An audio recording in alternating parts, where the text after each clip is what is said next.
So box.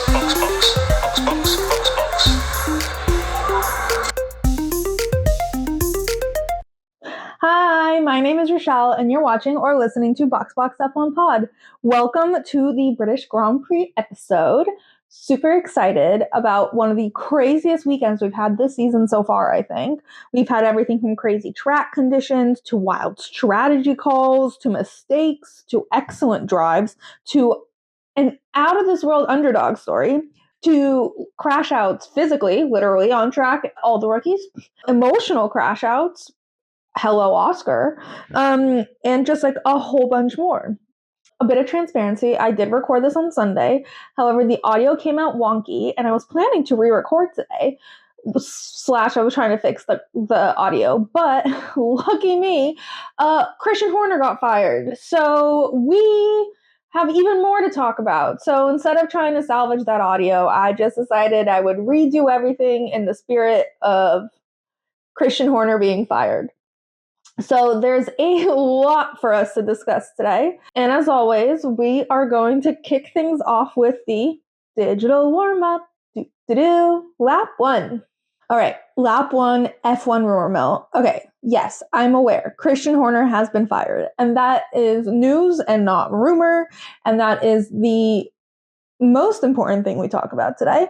However, I do think we first, and we will, do not worry, we will talk about it in excruciating detail. However, there are some rumors swirling about that I think are essential foundation for us to be able to properly discuss the Christian Horner situation. So, with that being said, we will kick things off with the F1 rumor mill, starting first and foremost with Max going to Mercedes. This rumor we heard on and off last year, right? Like when Toto was scrambling to sign someone before we knew about Kimi. He suddenly became like obsessed with Max Verstappen, but then it sort of died down. And then in the last week, the rumors sort of picked back up again. I personally still think it's absolutely outrageous to imagine Max at Mercedes because, yes, the car Red Bull is bad. The future seems rather bleak. However, culturally, Max is a terrible fit for Mercedes. So to me, I don't know, he seems to me like someone who cares about that as much, if not more, than the car. Yas might feel differently. And also, I don't know, do we have that much proof that the Mercedes next year is going to be like out of this world? Like, we can see that Red Bull will struggle because a lot of their key players have left. However, is Mercedes really the answer? Is it really the answer for Max to relearn a completely new car and completely new regulations with a completely new team and basically start from scratch? I don't think that makes sense. I don't think Max would think that makes sense. And also, Max has regularly said that he wants to start and finish his career at the same team. He is pretty freaking committed to Red Bull. I just cannot see him going to Mercedes. Maybe I'm wrong. I could be super wrong. But that's just the vibe I personally get from Max Verstappen. I will say that there's also the side of it from Mercedes. So Mercedes is like, their whole thing is like loyalty and commitment and blah, blah, blah. And that's why like Lewis's move last year was such a punch in the gut and out of nowhere because they value loyalty. And there's no one that has been more loyal to the Mercedes team, to the Mercedes brand, to Toto Wolff than George Russell. And on top of that, he's had a really good season. This is like his best season yet. He's leading the team as he was supposed to, although he does seem to have very little control over Kimi Antonelli. But he's doing the thing. Is he Max Verstappen? No. If it were up to Mercedes to choose between George Russell and Max Verstappen, they'd probably pick Max Verstappen, despite all their talk about loyalty and nonsense like that. Getting Max is expensive. Not only would he have to be paid more than George is making, he would have to be also bought out of Red Bull, which I think is like 120 million euros or something, on top of his salary. That's a lot of money. Mercedes might be willing to pay it. Having Max, I think a lot of people would be willing to pay it. But then there's like right, who are they getting rid of? George Russell? That would make the most sense, but George has been loyal and had a great season. Would they get rid of Kimi? He's young. He's not had as good of a performance record as George, but it's his rookie season, and he was hired with promise, like, to build him up at Mercedes. So would they get rid of Kimi? I really don't think they would get rid of Kimi. I truly think if they're getting rid of anyone, it'd be George Russell, because also, who in their right mind would put George Russell and Max Verstappen on the same team? Literally no one. You would have to be clinically insane to think that would be a good idea. Kimi and Max, great duo. Totally makes sense. George and Max, absolutely no sense. And they can't just dump. I don't know. I don't see them dumping either of those drivers, even though George's contract is currently up and he's in negotiations basically. George, for his part, has said that he doesn't think he's going anywhere, and he also doesn't care who his new teammate is, which personally I think is pretty rude to Kimi Antonelli, but whatever. He definitely cares that his teammate is not Max Verstappen. That's for sure. Fernando was asked about this, and he said that he's happy to provide Max with advice for a very large sum. So until Max's team is willing to pay it, he will keep his advice to himself. Which made me laugh. And also, I can see Max at Aston. I can see him being great teammates with Fernando Alonso. If Lance will ever be willing to admit he does want to be in Formula One anymore. Even though he did have a pretty good race on Sunday, but I still don't think he wants to be here. But anyway, the media storm that surrounded Max when he arrived in Silverstone, I felt so bad for that poor little introverted little man. There's a picture that looks like it was taken, it was like a fishbowl lens, and it's Max sitting at the end of a table just surrounded by reporters, literally enveloped in a sea of reporters, and his face looks so sad. He does not want to be there. He doesn't want to answer any of these questions. In the media pen, he was asked if it's true whether his reps are talking to Toto. He says he has nothing to add to his previous statements. I'm not really sure what his previous statements are. He gets also asked if he sees himself driving anywhere else, and he says, to avoid any incorrect headlines, no, I don't see myself driving anywhere else. Max has also said that there's a lot of talk, but at the end of the day, the only one that decides his fate is him and his team. All of this to say, I do think Max's team is talking to Mercedes. So I think that's where all of this is coming from. I don't believe it's going far. I cannot imagine Max at Mercedes. I truly can't. But I guess we'll see.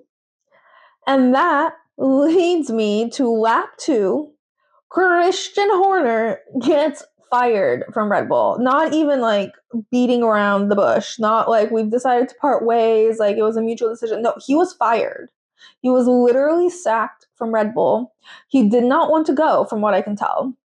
The sequence of events seems to be that there was a board meeting yesterday. Board moved to move him out. I think he's on the board, or at least he was informed yesterday. This morning, he showed up to give a farewell speech to the Red Bull team and was out of Milton Keynes by 11 a.m.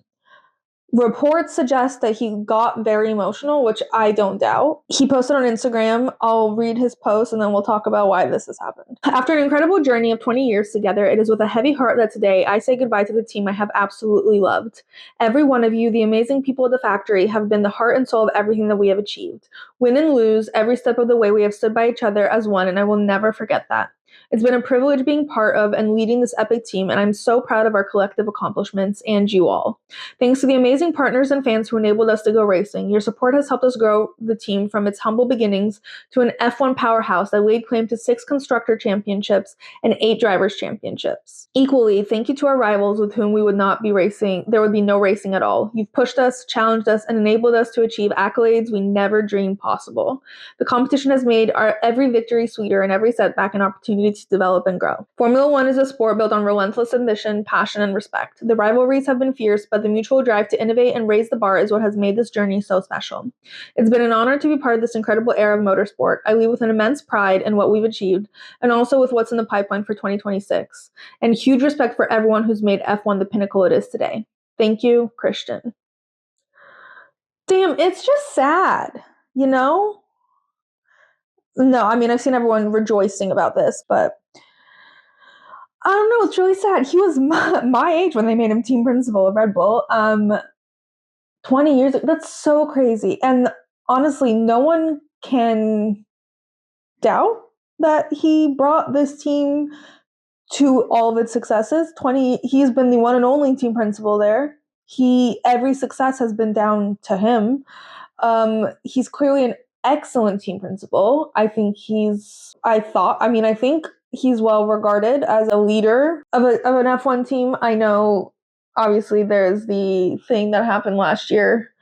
But that's the thing, right? If at the time he wasn't let go and there was reason to, there was seemingly plenty of evidence, whether it's real or alleged evidence, whether it's real or not. They had every right to let him go and every reason, and no one would have questioned it. 18 months later is super strange. The team has been performing worse, but I don't think all of that performance stems to Christian Horner. I think right before his announcement about right before all that drama broke about his mistreatment of an employee allegedly, it was announced that Adrian Newey was leaving. It was announced that Jonathan Wheatley was leaving. So they lost a lot of key personnel. The performance has gone down significantly. Can that all be attributed to Christian Horner? I don't think so. Maybe he wasn't able to replace those positions as well as he should have. Maybe they just needed to vote someone out. Maybe there's another scandal coming and it will hit us in the next couple of days when we least expect it. He sounds shocked. Max posted about it saying, "From my first race win to four world championships, we have shared incredible successes, winning memorable races and breaking countless records. Thank you for everything, Christian." Seems a bit generic, but Max usually is on Instagram. The thing here is there is a lot of, since they've given no clear answer as to why Christian Horner was let go, there's obviously the rumor mill is so whirling. And one of the theories is that this was Max's ultimatum to Red Bull to have him stay. If they get rid of Christian Horner, he will stay.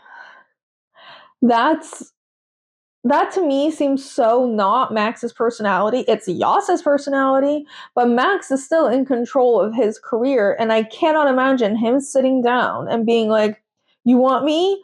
Dump this person." Like, whether he has beef with Christian or not, I don't think he does. Yas certainly does. This could have come from Yas. I just don't think it came from Max. And if it came from Max's camp, Max wasn't involved in that demand. I just don't. He's never implied that sort of personality, logic, reasoning, rationale, anything to be like, "Dumb Christian, you get me." The alternative is that Christian was dumped because they have already lost Max. Maybe Max has already agreed to go to another team, and because of that, Christian has been let go. But Christian, I don't know. It seems abrupt. It seems abrupt even for Christian. I feel like if he knew there was a scandal, his speech would have almost reflected that a little bit. Like, not because he'd admit to anything, but because he just seems confused and sad and choking up. And also, Max's team has put out a statement saying it's up to Red Bull to say why he's been fired. They could be lying about not knowing, but I have a feeling they're not. Whatever the reason, it's really causing people to speculate to the point where, like, Red Bull just needs to say why they fired Christian Horner. Because, like, because of his alleged behavior 18 months ago, they fired him now? They should have fired him then for that behavior. Because there's poor performance. Is that Christian Horner's fault? It just seems strange. Anyway, the reaction has been mixed. Actually, I think mine just might be mixed because I'm honestly sad about it. about Christian leaving. I think he's done a lot for the sport. Behavior aside, right? Like, if they had fired him for that behavior, that would have happened 18 months ago. So if we put that to the side, I don't see the reason why they'd fire him. Like, he's made the sport what it is. He's also helped, like, transport it to new audiences globally. Like, he was, as I frequently described him, the center tire holder for the Real Housewives of Formula One. He, Drive to Survive, is probably, first of all, foaming at the mouth at this drama. Second of all, realizing they're losing a key player in their documentary style. He's great for narration, he's great for drama, he's great for scenes like change your fucking car. You don't like it? Change your fucking car. Like, he brings drama, he brings humor, he brings perspective, he brings narration, he brings assholiness. Like, he gave a lot of depth to Drive to Survive. And I do think that those, second to Daniel Ricciardo, this is probably a huge loss for them. And Will Buxton, actually, I don't know if he's sticking around, but there's been some hilarious memes coming out. Alex Albon did the dance.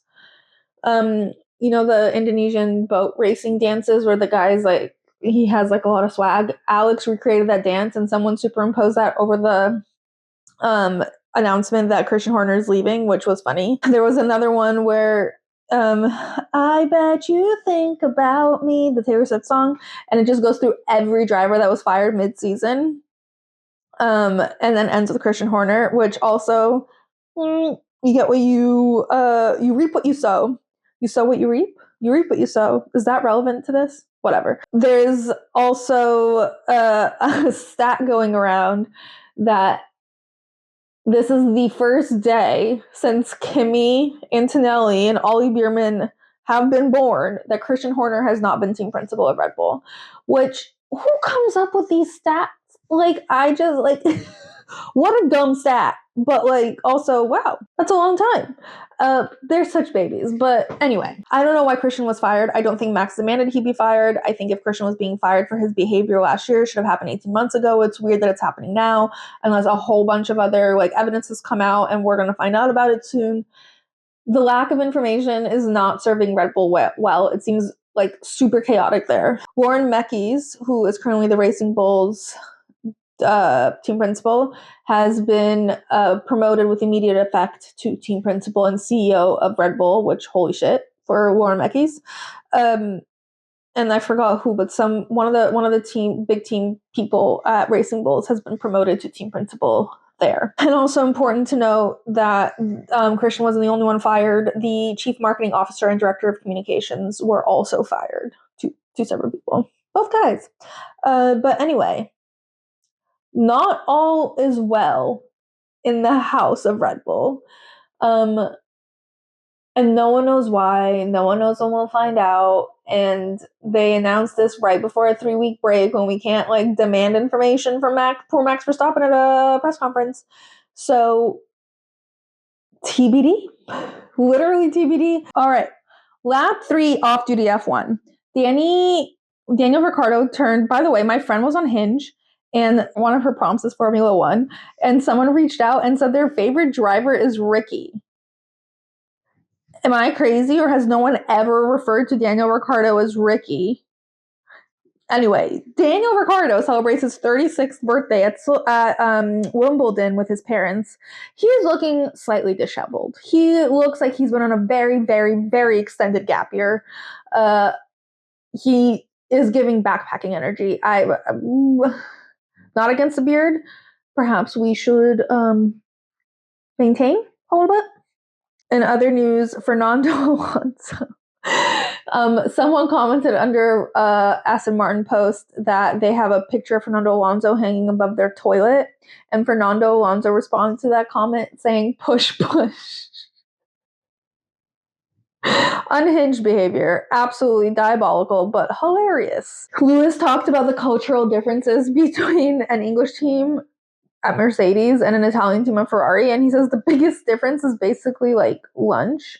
Like he was basically saying that his only like core food memory associated with Mercedes is that before Silverstone everyone would have like a curry, and in Ferrari they're like always eating, and food is central to their existence. And he's like, sometimes they'll just walk into the engineering room to talk about something and they're all gone because they're all at lunch.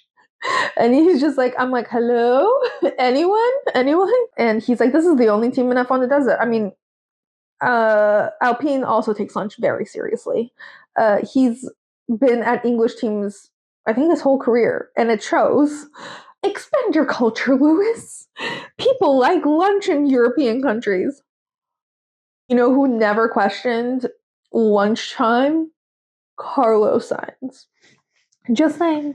Speaking of food, Franco Colapinto and Pierre Gasly were given a bunch of British snacks and told to rank them. And it was just peak snob. It was so funny. At one point, they got a bag of prawn cocktail crisps, chips, and Franco opens them and goes to sniff them, and Pierre's like, I wouldn't do that if I were you. They're so snobby. It's so funny. The only thing I think they enjoyed were the Jaffa cakes, which are delicious, but like that, it made me laugh.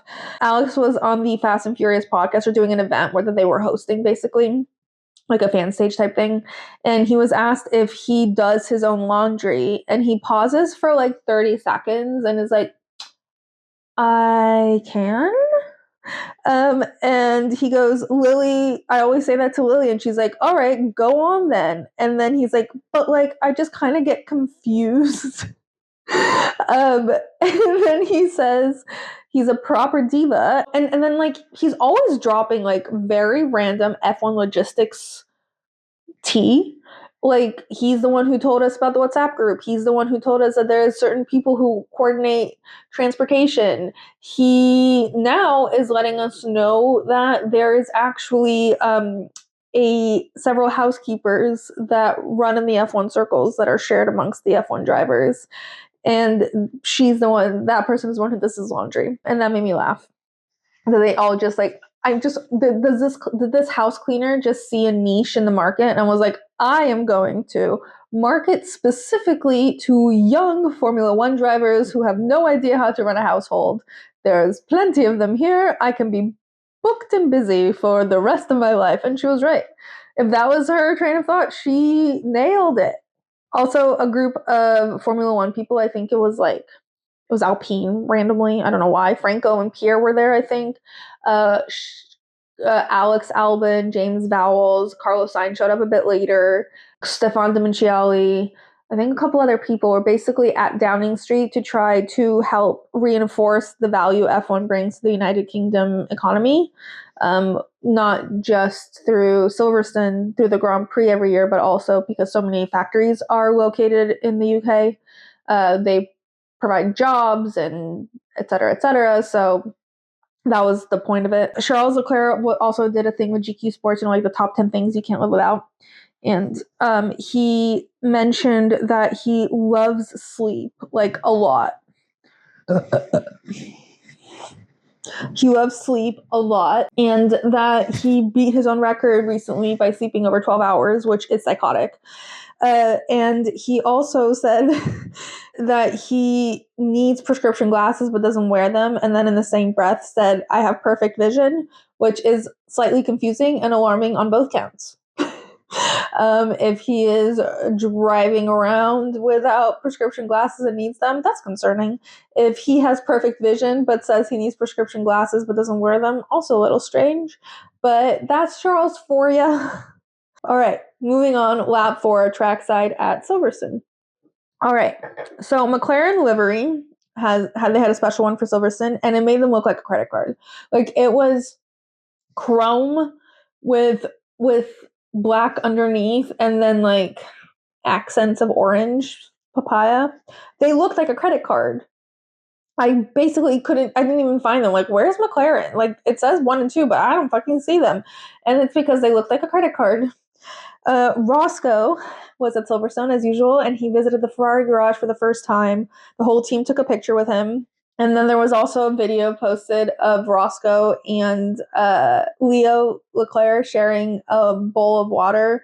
And the water that was poured in there was the like aqua panna water that's like with the glass bottle with like the orange label, which is crazy behavior to give to a dog. Like, why is this dog drinking water that costs that much money? It like reminds me of, no, it doesn't remind me of that. Lando had this was the first year with his own grandstand, which was popping off. There was a man there with a buzz cut, and he had dyed his hair to match Lando's helmet, so it had all the check marks and was neon green. There's a lot of like vomit green happening around Lando's brand. That's always been his brand, but like the grandstand was vomit green the whole time. Charles gave some cryptic information about his car. He said, "There is something more in the car that I've never talked about. And believe me, it's better I don't talk about it. Let's hope the solution will come soon." And Fred said, "I think I know what he's talking about, but we're keeping it to ourselves." Okay. Let's be cryptic then. We'll just go with that. During the driver's parade, there was a lot of Spanish-speaking driver content. Carlos was seen speaking to Franco, and then he got interrupted by Fernando, so he was talking to Fernando, and then Franco started talking to him again. And Franco looks like a yapper. Like Carlos was just listening. He seems like a great listener. He was very active listening. And Franco was just yapping away, just like blah, blah, blah, blah, blah, like to the truck, on the truck, off the truck. Franco just kept going, but it was very cute. I just love seeing the older drivers be like little mentors parenting the little drivers. There was a really funny moment where Kimi and George were being interviewed. I think it was during the driver's parade. And the interviewer was like, "So Kimi, what's your tire strategy?" And he's like, "I think we're going to start on mediums." And you just see George's face, very media trained, very under control, but you do see his eyes sort of budge out of his head. Like, did you just give away your strategy on live television? I feel like on a regular basis, Kimi is giving George Russell like heart palpitations because he is just so unhinged and just blabs all the time. Speaking of Kimi being unhinged and blabbing, Ollie Bierman was doing the Fast and Curious podcast stage event thing. And as they were talking, they got a bunch of security guards to come over and pretend to arrest Ollie for the credit card theft of his former trainer that him and Kimi both admitted to, that Kimi admitted to. Then Ollie went on the podcast and was like, "Let me elaborate," and went into more detail. And so he pretends to run away from the security guards who are chasing him down, and he still has his microphone. And as he's running around the stage, he's like shouting numbers, like as of giving the credit card number to everyone. It was really funny. During another fan stage event, Max gets told they're about to play a game, and he goes, "Fantastic." And everyone starts laughing, and he goes, "I love these games. When I was a little kid, I used to say, when I become a Formula One driver, I want to do all these games," and like wags his finger, and everyone laughs.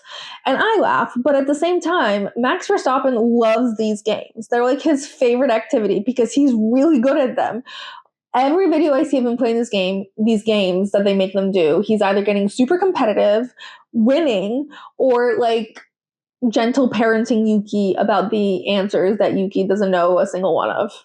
It's quite funny. And finally, Lewis was walking through the paddock wearing one of his amazing outfits as per usual. And a fan shouted from the sidelines, "I loved you in Cars." And Lewis does like half double take, like he goes, and then like immediately looks straight back ahead. His head barely swivels, but you can tell he's slightly perplexed. Out of all of his accomplishments, this is the one that's being shouted out at him. Not his current Hollywood blockbuster that's taking the box office by storm. Nope, Cars. He was great in it. He's really good at playing himself in Hollywood. 10 out of 10. He's done it twice, and each time has been better than the last.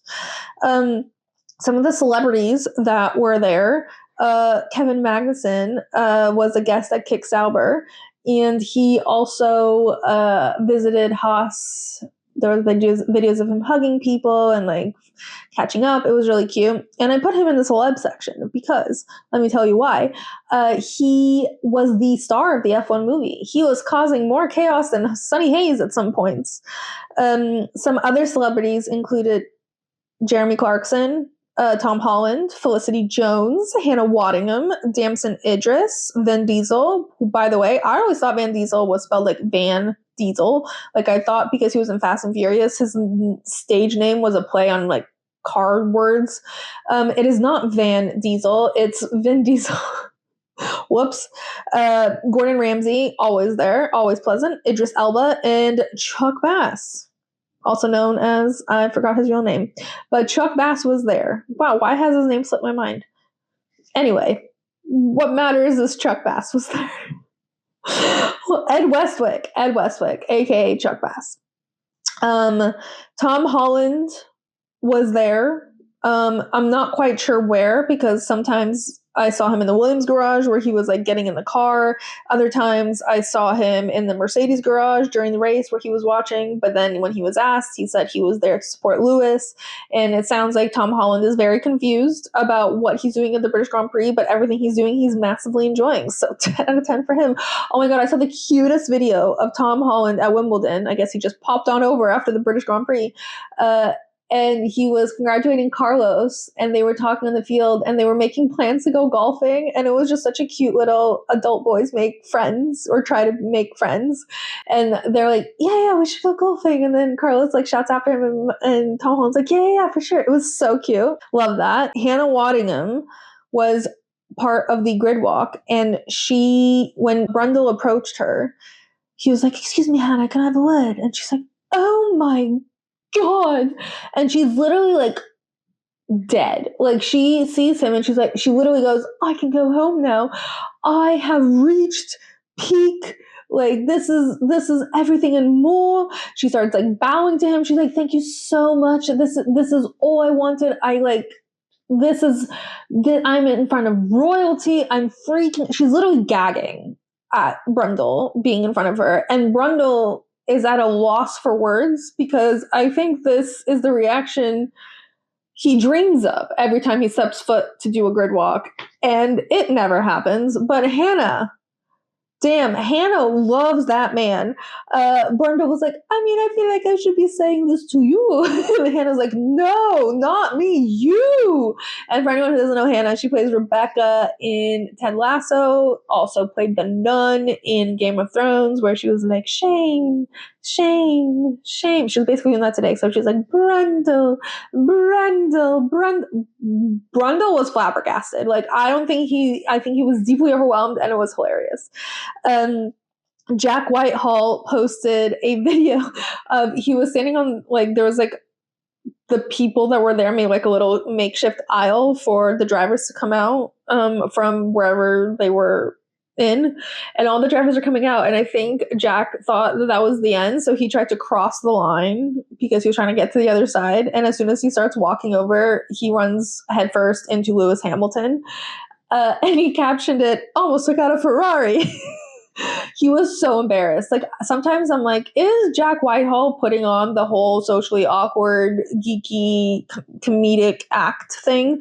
Nope. I think it's 100% him. I think he is that socially awkward. It's great. And last but not least, Anya Taylor-Joy was there. She was in the Ferrari garage. And then in the F1 post-race show, Alex Albon was the first guest, and he like walks over and they start asking questions about the race, and he's just staring off to the side. He's like, so sorry, the girl from Queen's Gambit is right there. And he was just like, it's so distracted. I think she must have some sort of aura. Like, I can tell she has something, because she's like tall, skinny, crazy blonde hair, like she turns heads, but like she must also have some sort of aura that's making everyone just be like, wow, Anya Taylor-Joy. Also, she's in more things than Queen's Gambit. She was in Dune. She was in Emma. 10 out of 10 film, really launched her into the stratosphere. So I don't know why Alex Albon didn't reference Emma and reference Queen's Gambit, but whatever. All right. Anyway, that's it for the digital warm-up. On to analysis. All right. So moving on to analysis, starting with qualifying. Kimi gave Max a bit of a tow, which helped Max eventually get pole position.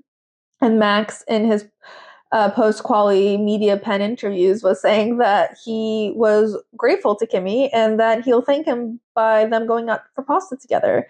And I thought that was so cute. No harm, no foul. No harm, no foul after last week's incident. For pasta. I just think that's so wholesome. Max also talked to a Brazilian interviewer after qualifying, and the interviewer was like, there's a phrase in Brazil, in Portuguese, that's basically like pulling rabbits out of a hat. Like, he always has a new trick up his sleeve. The interviewer was like, so how many rabbits do you have? And Max was like, I have many, many rabbits, and those rabbits have baby rabbits, so I'm pulling things out constantly. Ollie Bierman did crash at the pit exit in free practice, which caused a 10-place grid penalty. That's psychotic because of a red flag infringement, and he also cost him several penalty points. Max was behind Ollie when that happened. He's like, someone just crashed at the pit exit. Ha ha ha! What? Literally went ha ha ha. Anyway, Kimi Antonelli is also serving a 3-place grid penalty for causing the collision with Max in Austria. Franco took an engine change situation, and so he will be starting from the pit lane.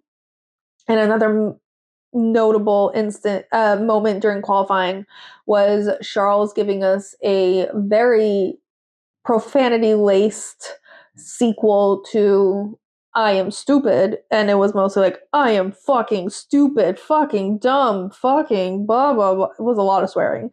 It was really sad. Poor Charles. Poor Charles Leclerc.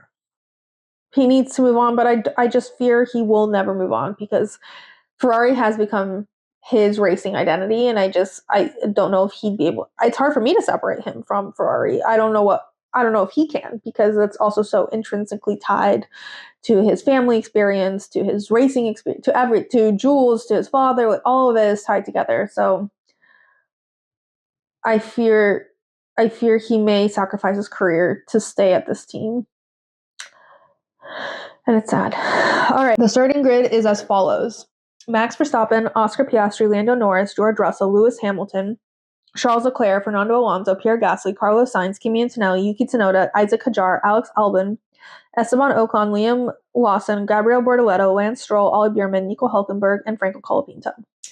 Everyone, please note that Nico Hulkenberg is 19th.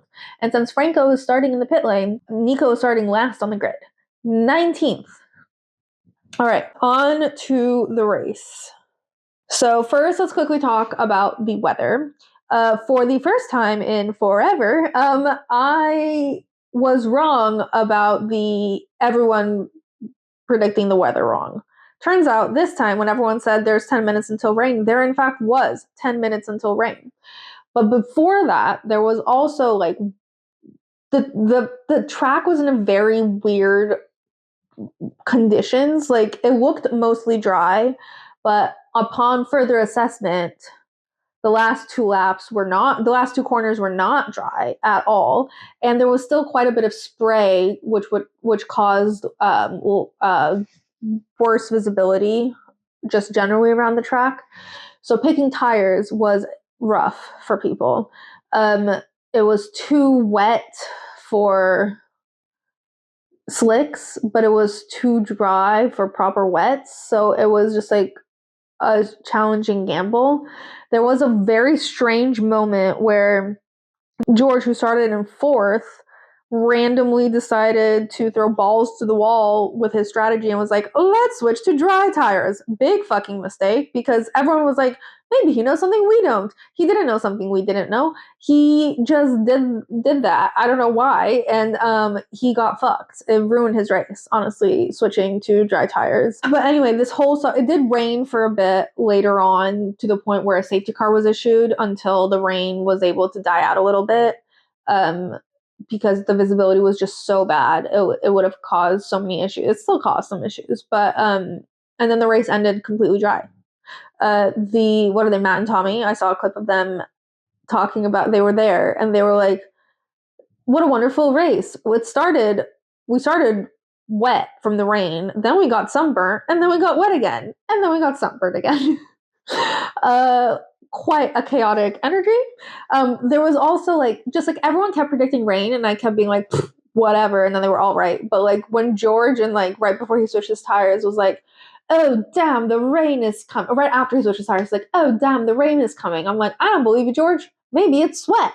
But it was rain, and he had fucked up. My favorite weather-related commentary was from Brundle when he said, I'll tell you what he said. It's like waiting for an avocado to ripen. You never know how long it'll take, and you always just miss it. In reference to never being able to predict when the track will be dry. One of his otter metaphors, but what else do you expect from Brundle? Always whipping out the craziest shit. Also, has he ever eaten an avocado? I mean, I guess he's right. Like, sometimes you feel like your avocado is just hard, and then all of a sudden it's mush. But all this is still a strange metaphor, but you know what? His point got across. The biggest losers of, not losers because like losers, but like literally losers, like the ones who've lost the most throughout this race were the rookies. Gabriel was like crashed and then like teased us with a potential safety car, but then, oh no, he's moving again. And we're like, wow. But he was making his back to the grid, presumably to change his wing because it was just like flying off. But he didn't make it there. He ended up having to pull over later down the track, and a virtual safety car was issued for him. And he retired. Liam went into the barriers. The commentators literally went, oh, a racing ball in the barriers. I wouldn't be surprised if it's Liam. And it was Liam. Isaac crashed into the wall badly because he literally could not see what was in front of him. There's nothing he could do. Kimi and Charles fought. Kimi overtook Charles, but then he had to retire. Basically, the only rookie left standing at the end of this race was Ollie Bierman. He was like, you aren't taking me out during my home Grand Prix. And he chugged his way to P11. Otherwise, it was just like rookie death. It was just like clean wipeout of every rookie on the grid. So go Ollie.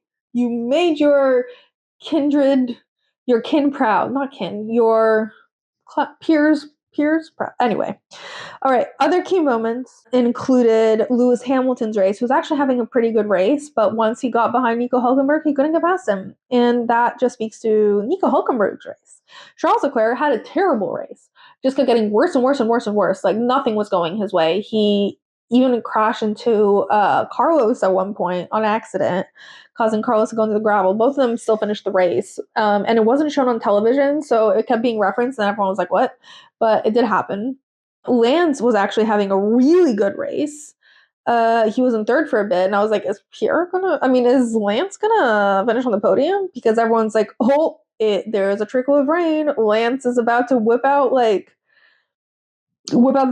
race of his life, and he actually was doing pretty well. He ended up finishing fifth and gave a pretty sad radio message where they were like, great job. I think P7 actually he finished. Yeah, P7. And they were like, great job pulling into P7. He's like, this is the worst piece of shit I've ever driven. But yeah, woohoo, seventh. Pierre finished sixth, which is incredible for Pierre. I'm very happy for him. He had a hell of a race. Moving on to Oscar. God, what do we say about Oscar? So basically, Max was leading. Oscar overtook him. Now Oscar's leading the race, and there's no stopping Oscar. And then we had that safety car for the rain situation.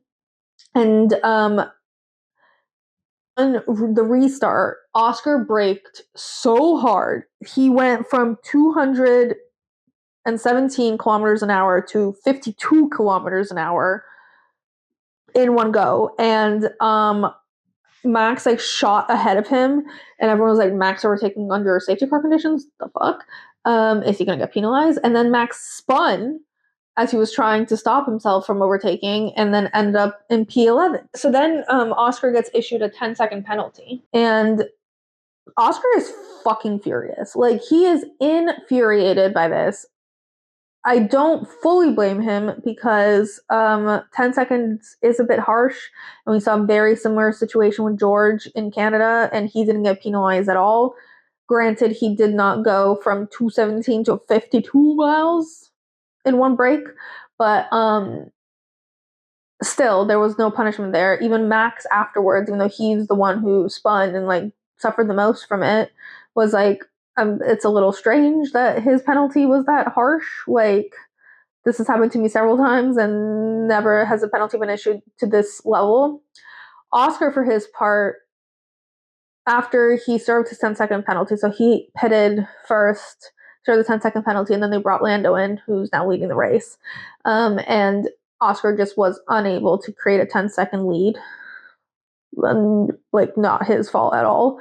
And then they were almost matched when he came out of his safety car, out of his pit stop. He was like 4 seconds behind, but it just was not feasible for him. Oscar did get on the radio after that pit stop to serve his penalty and was like, so if you guys think this penalty is unfair, you could swap us and we can race.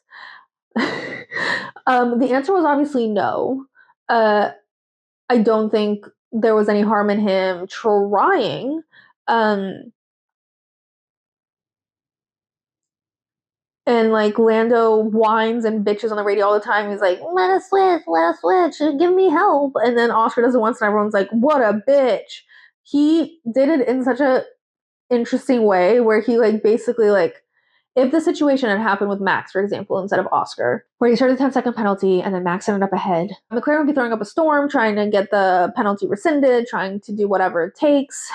They would be arguing that the penalty is unfair. However, the person that benefited the most from this penalty is Lando, their other driver. They're not going to switch them when Lando has virtually done nothing wrong, and doesn't warrant to lose that position. And Oscar did do something wrong. Was his punishment more severe than it should be? For sure. But he still did something wrong. So obviously didn't let them do that, and he finished behind Lando in second. He was furious. I have never seen Oscar show this much emotion of any kind. And I do think he's getting a lot of shit for something that Lando does. He didn't even do it to the level that Lando does. In fact, he was giving Max Verstappen. He like in parc ferme, he was asked about it and he was like, I'm not going to say anything because I don't want to get in trouble, but congratulations to Nico, basically. And in the cool down room, Nico was like, so did you and Lando fight? He's like, nope, got a 10-second penalty. Apparently, you can't brake under safety cars anymore. Well, no, you can't, Oscar. You can't brake under safety cars. And then Nico was like, oh, right. Well, is that what Max spun? Because that like affected all of us in the back as well, which is not what Oscar really wanted to hear. And then Lando came in like all chipper, carrying Nico's crash helmet. And he's like, Nico, you forgot this. And Nico's like, forgot that? Why do I need it? I've never been here before. It was cute. And meanwhile, Oscar is just like steam out of his ears in the corner, like infuriated. And honestly, I'm glad we saw emotion from Oscar. We were all getting very concerned that he was fake. At least I was. Like, I'm like, show some emotion, sir. It was a bit over the top. I'll give him that. I think it was a combination of feeling slighted, which I think he was in terms of severity of penalty, and also not having seen the replays, and also having just what he feels like just narrowly missed out on the win, which he did. Probably with a mix of like kicking himself for causing this, even if he didn't think it was fully his fault at the time. I think in hindsight, he will see that he should have been penalized. Again, not to the extent that he was, but like, I don't know. He was a really sour loser. But I like seeing, he truly, like, it was sour, but it was also like composed. Like, he reminded me of Max in these situations. The words he was saying, the way he was acting, like all of it. And then when he walked out onto the podium, he literally walked straight, like the straight man emoji with like no expression. He like walked over and then like did like half a wave to the crowd. And then when he got his trophy, he lifted it like not even waist height. He just went, woohoo. That was it. Damn, he was really all up in his feels. And I'm not supposed to love that, but I do kind of love that because I rather this and be like, oh, well, this was unfortunate, but we shall move on. I do hope that this is like the extent of the emotionalness, not like the only time, but like it doesn't go beyond that, because I still want him to win the championship, and I think he needs his cool, calm, collected head, and I think he needs the way he's been racing before. Like, he can't be making these little mistakes, because like what I think was happening, and I could be just be Oscar apologizer, but I think that Oscar was trying to do just like a tiny, like slow down just a bit, so that the person behind you doesn't know when you'll go fast, and then like zoom out. I think that's what he was trying to do, and then a combination of the weather, the track conditions, the cold breaks, like all of that made him overdo it. And he said after the race that it was a coincidence. Like, he pressed the brakes at the same time as the lights went out, and he didn't press it after the lights went out. It just happened to happen at the same time, which could be true. But at the same time, you braked a lot. To go from 217 to 52 is insane behavior, no matter what you thought was happening. So I do think there was probably a little bit of all of these things, and that's what probably makes it so rough for him. Lando had Max obviously had his race compromised by Oscar. But he was fine with it. I think he's just literally given up. He's like, whatever, throwing this year away. We'll start again next year, wherever he ends up. But like, he's just resigned. He's like, yep, spun, ended up in the back. But Max went from 11th to 5th, which is an impressive save from being forced to the middle of the grid. Lando honestly was kind of just there and didn't make any mistakes, which should be commended on its own, especially for Lando, who frequently makes mistakes and freaks out. He kept his head, he was calm, he was chill, he maximized on the suffering of others and made the most of the situation, which ended up winning him his home Grand Prix, which is amazing. Great for him. I wouldn't say, a lot of people are saying it's like his best drive ever. It's not his best drive ever. It's his best like result ever. But it wasn't because he drove so well. It's because Oscar made a mistake. And like, another thing is, if he had gotten a 5-second penalty, we would have actually seen Oscar and Lando race. But that was also robbed of us. And instead we saw Oscar serve a penalty and just not be able to catch up to Lando. But there's a lot to be said for not making any mistakes in conditions that are as tricky as they were on Sunday. So kudos to Lando. The only thing I have to say is, after the race, he was like, Oscar put up a good fight. You didn't fight Oscar. I don't know why you'd say that. Like, you're making it sound like you purely won this entire race by merit, by racing exceptionally and having this like out of this world racecraft and like all this stuff. Like, celebrate your home race win, for sure. Celebrate not making any mistakes, celebrate all that. But like, you could acknowledge that like you're there for a specific reason. And you could have still been there. I'm not saying that, but like, we won't know, would we? I'm a real Lando hater, aren't I? Anyway, really happy for him. I still cried when he won his home race. It still made me tear up. And him with his mom was really cute. There was one incident with his dad where they were all celebrating in Park Firm, and they were right next to Kick Sauber, who were cheering and shouting and jumping, and they were right next to McLaren. And Lando's dad looks over, and as they're chanting Nico, Nico, Nico, he goes, Lando, Lando, Lando. And it's just like really unnecessary. Like, you know why they're happy. This is Nico's first podium, but your son will win a world championship at one point. Calm down. But his mom is really adorable, still giving high school art teacher. Now, if anyone's results today were earned on merit, it was Nico Hulkenberg, who started 19th and finished 3rd. And he overtook Lance on merit, and he defended against Lewis, so Lewis couldn't overtake him. He earned that 3rd position so hard. And I just love this for him, and I love how happy everyone was for him, and he's just happy the whole time. His wife posted a picture of his daughter cheering him on at home. She looked really cute. Gabby got on the radio and was basically like, you did it, man. Like, I'm so happy for you. You're such an inspiration. You're a legend. Like, all this stuff. And then he was like, I'll see you at the podium. And he was like, I'll see you at the podium. And then as Nico's like getting up to celebrate on his car, Gabriel runs over and they hug. And like, my favorite thing is when they clasp the side of the helmet. when they're congratulating each other, and it just looks so affectionate and cute. Max waved to him when he was still in his car, like when they were driving past each other, and then he went all the way to Park Ferme to congratulate Nico. Honestly, I did not know they were that close. Like, I didn't realize the friendship was that deep. But Max, I've never seen Max happier for anyone in my life. He was over the moon that Nico had gotten third, and then he was on the podium.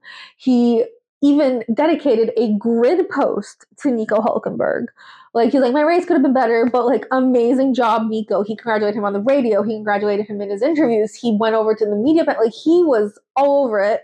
And apparently, rumor has it that he offered to fly him back to Monaco and stop in Nice along the way to celebrate. And that just makes me so happy. Like, that just makes me so happy. I did not realize they fucked like that.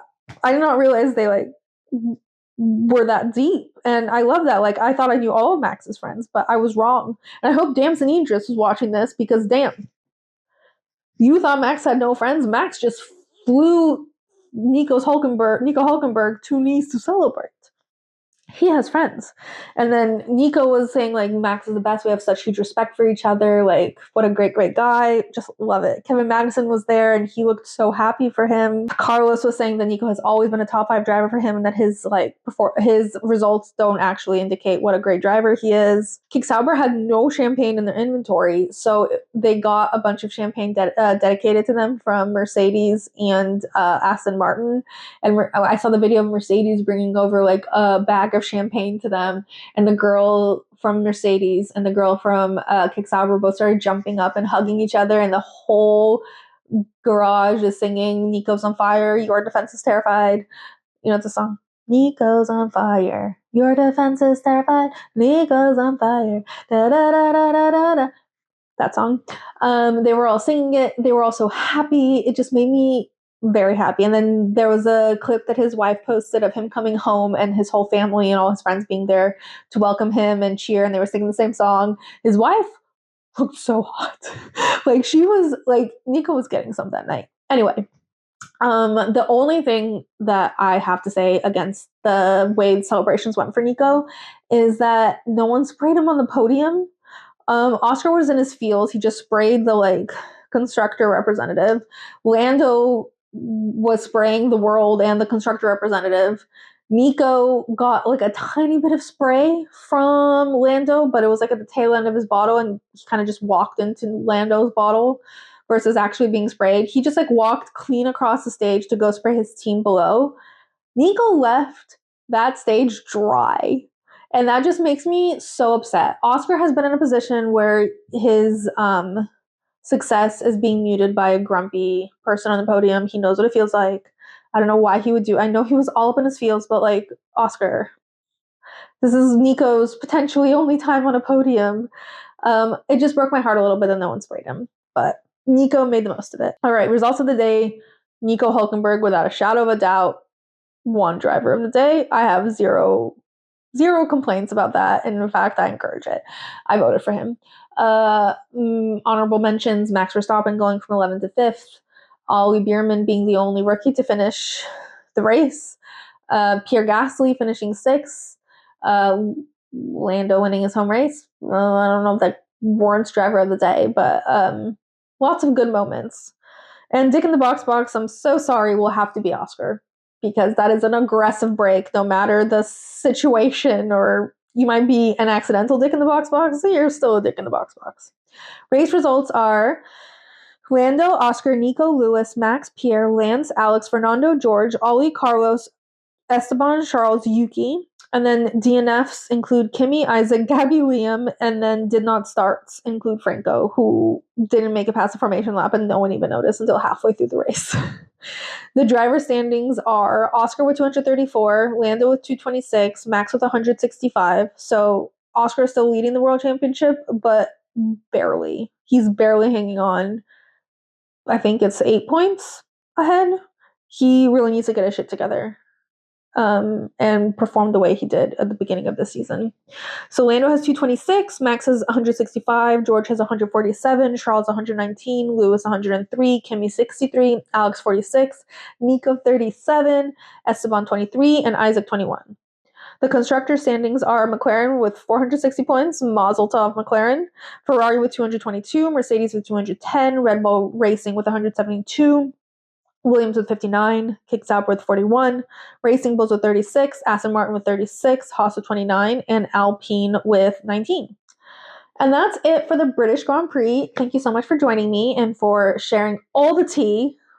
We had so much stuff on track. We had Christian Horner. There was so much going on. What a race. What a weekend. We've got about 3 weeks off before the next race in Spa. I will be releasing at some point my review of the F1 movie sometime in between now and Spa. And in the meantime, make sure you follow at BoxBoxF1 Pod on social to keep up in between races. Share, subscribe, get more boxes involved. We always love more people. And otherwise, until next time, Box.